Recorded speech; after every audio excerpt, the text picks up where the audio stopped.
जय श्री श्याम दोस्तों, स्वागत है आपका आपके अपने चैनल खाटू श्याम की लीला में। दोस्तों, आज हम आपके लिए लेकर आए हैं एक ऐसी सच्ची घटना और चमत्कारिक कहानी जो सिर्फ जमीन के विवाद की कहानी नहीं है, बल्कि एक माँ के आंसुओं, एक बेटे के भविष्य और बाबा श्याम पर अटूट विश्वास की मिसाल है, जिसे सुनकर आपका दिल भावुक हो जाएगा। अगर आप भी हारे के सहारे खाटू नरेश बाबा श्याम पर विश्वास रखते हैं, तो कमेंट में जरूर लिखिए जय श्री श्याम।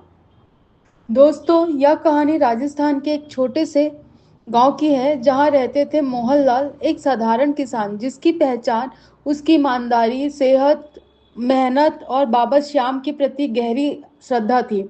उसके पास सिर्फ 4 बीघा पुश्तैनी जमीन थी, लेकिन वही जमीन उसके लिए दुनिया की सबसे बड़ी दौलत थी। वह अक्सर कहा करता था, यह खेत सिर्फ मेरी जमीन नहीं, मेरे बेटे का भविष्य है।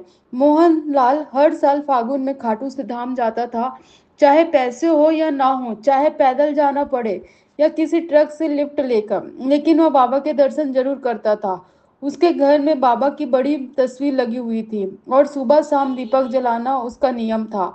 उसकी पत्नी लक्ष्मी देवी भी उसकी तरह ही सरल और धार्मिक स्वभाव की थी। दोनों अपने छोटे बेटे नरेंद्र के साथ सादा लेकिन खुशहाल जीवन जी रहे थे।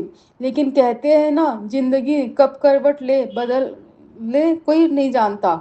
एक दिन खेत में काम करते समय अचानक मोहनलाल के सीने में तेज दर्द उठा।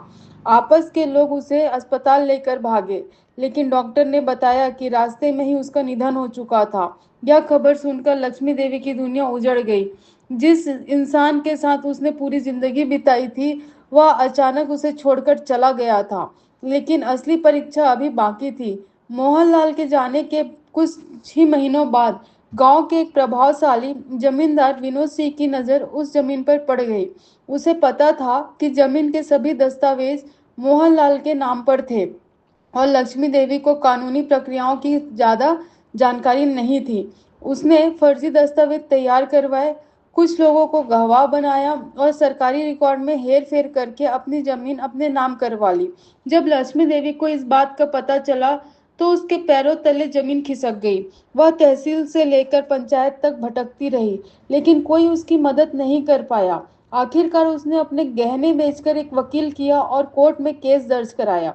उसके बाद शुरू हुआ संघर्ष का लंबा दौर। 3 साल तक वह हर तारीख पर कोर्ट जाती रही। कभी सुनवाई टल जाती, कभी विपक्षी झूठ गवाह ले आता, कभी उसका वकील ही नहीं पहुंचता। लेकिन हर सुबह से निकलने से पहले वह बाबा श्याम की तस्वीर के सामने हाथ जोड़कर कहती, बाबा आज भी मेरे साथ चलना। 3 साल बीत गए, आखिरकार फैसला का दिन आया। उस दिन लक्ष्मी देवी अपने पर्स में बाबा की छोटी सी तस्वीर रखकर कोर्ट पहुंची थी। उसे विश्वास था कि आज न्याय जरूर मिलेगा, लेकिन अदालत का फैसला उसके खिलाफ गया। जमीन कानूनी रूप से विनोद सिंह के नाम घोषित कर दी गई। यह सुनते ही लक्ष्मी देवी की सारी उम्मीदें टूट गई।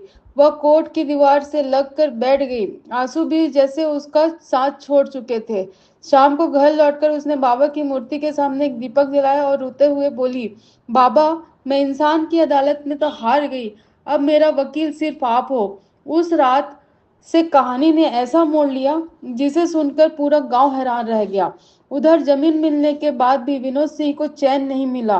पहली रात उसने सपना देखा कि उसका बेटा खेतों में रो रहा है और कोई उसे दूर खींच कर ले जा रहा है। दूसरी रात उसने देखा कि पूरी जमीन में आग लग गई है। तीसरी रात उसने एक आवाज सुनी, तेरा जो नहीं है उसे लौटा दो। अब विनोद डरने लगा, लेकिन चौथी रात जो हुआ उसने उसकी जिंदगी बदल दी। सबने सपने में उसने देखा कि एक दिव्य पुरुष नीले घोड़े पर सवार होकर उसके सामने खड़े हैं, सिर पर मुकुट, चेहरे पर तेज और हाथ में ध्वज। उन्होंने गंभीर स्वर में कहा, जिस जमीन पर तूने कब्जा किया है वह किसी के आंसुओं की निशानी है, उसे लौटा दे, वरना जो तेरा है वह भी तुझसे छीन जाएगा। विनोद घबरा कर उठ बैठा। इस बार उसके शरीर में पसीना बह रहा था। सुबह उसने अपनी पत्नी को सब कुछ बताया। पत्नी ने सिर्फ इतना कहा, अगर गलती की है तो सुधार दो। अगले ही दिन विनोद सिंह तहसील पहुंचा। उसने अपनी फर्जी दस्तावेज लिए, हलफनामा दिया और जमीन दोबारा लक्ष्मी देवी के नाम करवा दी। पूरा गांव हैरान था। पंचायत में जब लोगों ने उनसे पूछा कि उसने ऐसा क्यों किया, तो उसने सिर झुकाकर सिर्फ एक ही जवाब दिया, मुझे किसी इंसान ने नहीं रोका, मुझे बाबा श्याम ने रोका। जब लक्ष्मी देवी को यह खबर मिली तो उसकी आंखों में खुशी के आंसू बह निकले। जिस जमीन के लिए वह 3 साल तक अदालतों के चक्कर काटती रही, वह जिसे बिना किसी नई लड़ाई के वापस मिल गई। फागुन का महीना आया। इस बार लक्ष्मी देवी ने अपने बेटे का हाथ पकड़कर खाटू धाम पहुंची। बाबा के दरबार में खड़ी होकर उसने कहा, बाबा, अदालत मुझे न्याय नहीं दे सकी, लेकिन आपने मेरा हक लौटा दिया।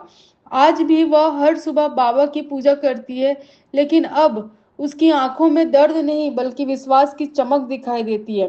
दोस्तों, यह कहानी हमें सिखाती है कि जब इंसान पूरी तरह से टूट जाता है तब भी उम्मीद खत्म नहीं होती, क्योंकि जहां दुनिया के रास्ते बंद हो जाते हैं वहां से बाबा श्याम की कृपा शुरू होती है। अगर आपके जीवन में भी कभी ऐसा समय आया हो जब सपने साथ छोड़ दिया हो और फिर भी कोई अदृश्य शक्ति आपका सहारा बनी हो, तो कमेंट में अपनी कहानी जरूर लिखिए। अगर यह कहानी आपके दिल को छू गई हो तो वीडियो को लाइक करें, अपने दोस्तों और परिवार के साथ शेयर करें, और अगर आप श्याम प्रेमी हैं तो खाटू श्याम की लीला चैनल को सब्सक्राइब करना ना भूलें। हम फिर मिलेंगे एक और प्रेरणादायक और चमत्कारी कथा के साथ। तब तक याद रखिए, हारे का सहारा बाबा श्याम हमारा। जय श्री श्याम।